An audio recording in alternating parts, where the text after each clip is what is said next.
This year I have about 400 acres. Only 60 acres of corn, the remainder is soybeans, and that was due to the early wet weather. We had to wait to plant a little bit later and chose soybeans because it was later.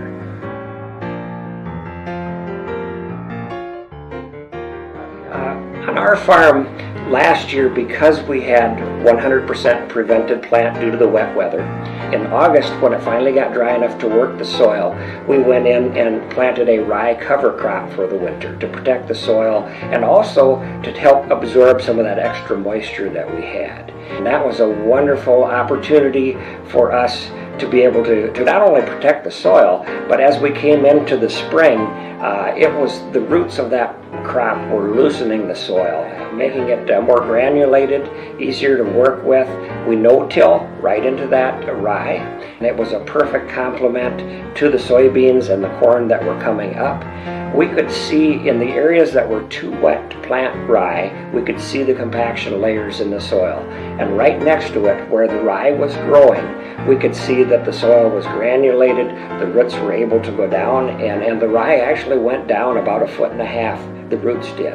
And so fantastic for the soils, and we were very happy.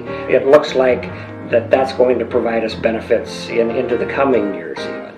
It was a learning experience because we had never done a cover crop, particularly rye, in the past. It grew up in some spots up to 6 feet tall before we could get in and plant because of the wet spring. And that was a challenge, not having done it before. But it worked very well, and we would do that again.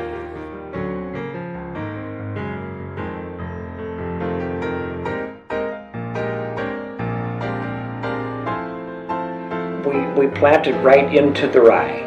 Totally no-till. Because it was so tall, we used GPS to find our way through the field. The seeds planted perfectly. They planted very evenly. They had moisture throughout the summer. The roots of the plant made the soybean roots be able to go down much easier. It was just a real benefit to have the rye in. When we put our pre-plant herbicides on, it did kill the rye.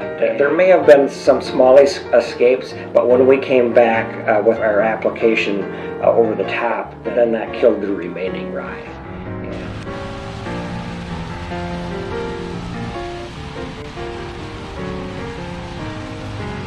We haven't been able to begin harvesting soybeans. We have started some corn, and it is probably about 22%, 21% moisture, which is a little high, but we don't mind starting at that level. The stalk health is tremendous on both corn and soybeans, and I don't think I've ever seen either crop as even as it is through the field as it has been.